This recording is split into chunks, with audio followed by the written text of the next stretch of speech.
Мына суретте Түркияның Каппадокия қаласы, Түркия мемлекетінің туризмі ең мықты дамыған қалалардың бірі. Ал менің артымда тұрған бұл әрине өзіміздің мақтанышымыз Шарын шатқалы. Бұндай шатқал әлем бойынша екі-ақ жерде бар ағайын. Біреуі ақштағы Гранд Каньон, екіншісі дәл осы Шарын шатқалы. Керек десеңіздер, бұл жер ЮНЕСКО-ның қорғауында. Әрине, бұндай кереметті адам баласы қолдан жасап шығара алмайды. Бұл Алланың, табиғаттың жаратылысы.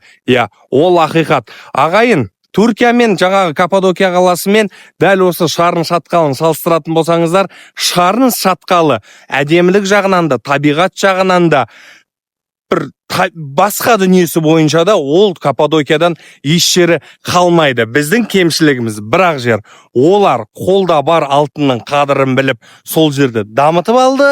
Әрине, ол ел экономикасына әжептәуір қомақты ақша, қомақты қаржы әкеліп жатыр. Ал біз әлі күнге дейін бұл жерді дамытпай жүрміз. Дәл Каппадокиядағыдай қылып, осы жерге де керек десеңіздер, воздушный шарлар дейміз ғой жаңағы, сондай салып, жолын жасап, мына жерді бір қол жетімді етіп қойса, мына жердегі жан-жақтағы ауылдардың барлығына жұмыс болар еді біріншіден. Екіншіден, туризм дамыр еді. Себебі біздің ел президентіміз Қасым-Жомарт Кемелұлы Тоқаев әр сөзінде туризмді дамытыңдар дейді. Міне, бізге дайын туризм тұр. Бірақ өкінішке орай біз қолдана алмай отырмыз.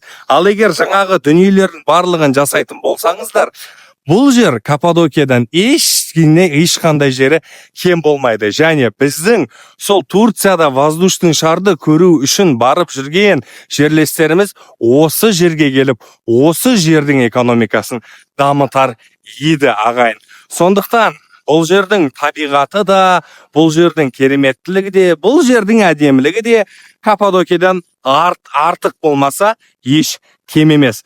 Қолда бар алтынды бағалайық ағайын. Шарын шатқалынан жалынды сәлем сіздерге, өз туризмімізді дамытайық.